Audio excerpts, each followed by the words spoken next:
5 லட்சம் முருக பக்தர்கள் பங்கேற்கும் முருக பக்தர்கள் மாநாடு. பாஜக மாநில பொதுச் செயலாளர் ராம சீனிவாசன் திருச்சியில் பேட்டி. சார், வர்ற ஜூன் 22ஆம் தேதி ஞாயிற்றுக்கிழமை மதுரையில் முருக பக்தர் மாநாடு நடக்க இருக்கிறது. அந்த முருக பக்தர் மாநாட்டு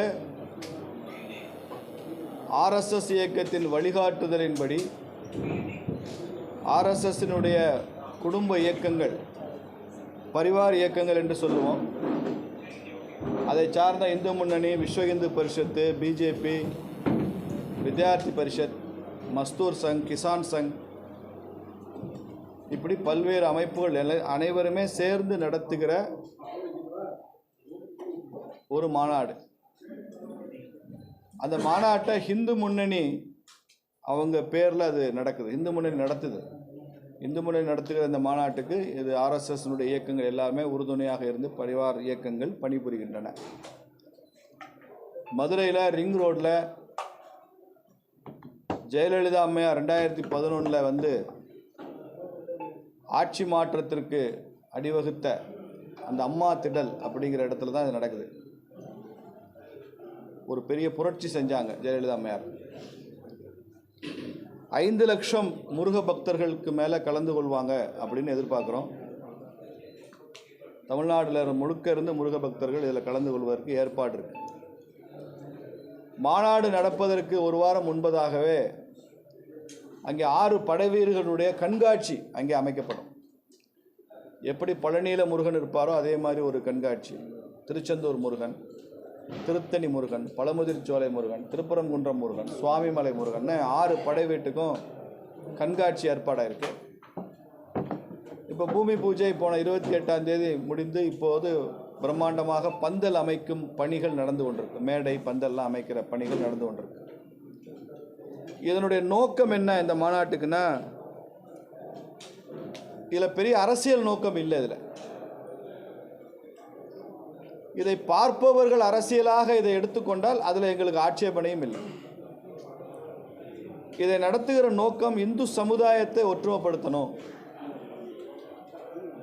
ஒவ்வொரு இந்துவுக்கும் ஜாதி ரீதியான அடையாளங்கள் இருந்தால் கூட அந்த ஜாதிகளையும் கடந்து ஜாதிகளுக்கும் அப்பால் நமக்கு ஹிந்துன்ற அடையாளம் இருக்கு, அதில் நமக்கு பெருமை இருக்கு, அதில் நாம் எல்லாம் ஒன்றிணைய வேண்டும். நமக்குள்ளே இருக்கிற ஜாதி ஏற்றத்தாழ்வுகள், குறிப்பாக தீண்டாமை மனப்பான்மை ரீதியாக கூட முற்றிலுமாக ஒழிக்கப்பட வேண்டும். முருக பக்தியில் நாம் எல்லாம் இணையணும். முருக பக்தர்கள் நமக்கு நல்லா தெரியும். பழனிக்கு காவடி யாத்திரை போகிறோம், பால் குடம் எடுத்துகிட்டு போகிறோம், பாத யாத்திரை போகிறோம். அப்போ எல்லாம் மாலை அணிந்து விரதம் இருந்து போகிறவங்க, முதல் முறையாக மாலை போடுறவங்க கூட குருசாமின்னு ஒருத்தரை வச்சுக்குவாங்க. அந்த குருசாமி என்ன ஜாதின்னு யாருக்கும் தெரியாது. அவருக்கு கீழே அவர் மாலை அணிவிக்கிறவர் என்ன ஜாதின்னு அவருக்கும் தெரியாது. அப்போ பார்க்கும்போது ஜாதி ரீதியான ஏற்றத்தாழ்வுகளோ பிரிவினைகளோ இருக்கும்படியாக தோற்றம் அளிக்கிற ஒரு தமிழ் சமுதாயத்தை இந்து ஆன்மீகம் அதை கடந்து செல்ல வைக்கிறது. அந்த பாகுபாட்டை, வேறுபாட்டை நீக்குகிறது.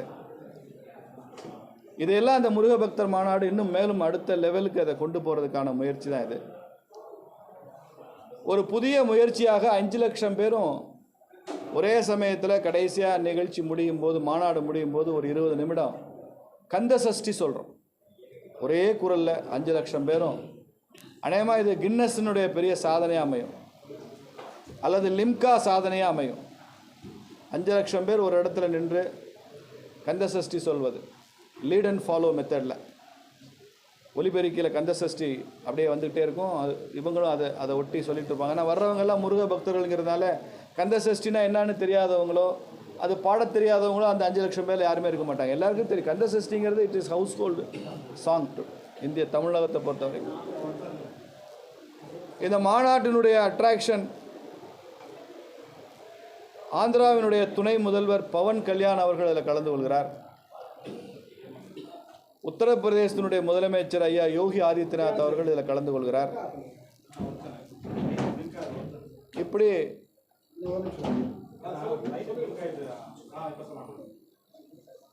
ஆந்திரா துணை முதல்வர் பவன் கல்யாண் அவர்களும் யோகி ஆதித்யநாத் அவர்கள் ஊபியினுடைய முதலமைச்சர் அவரும் கலந்துக்கிறாங்க.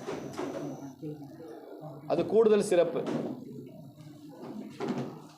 முருகன் அடியார்கள், தமிழகத்தினுடைய நாடறிந்த முருகன் அடியார்கள், அவங்கெல்லாம் அவங்களுடைய போர்ட்ரேட்லாம் அங்கே வைத்து அவர்களது பங்களிப்பை நாம் நினைவு கூறுகிறோம், அவங்களுக்கு மரியாதை செய்கிறோம். உதாரணமாக திருமுருக கிருபானந்த வாரியார் சுவாமிகள், பாம்பன் சுவாமிகள், இவங்கெல்லாம் முருக பக்தியில் கடந்த நூற்றாண்டுகளில் அவங்க செய்த சாதனை பங்களிப்பு அபரிமிதமானது.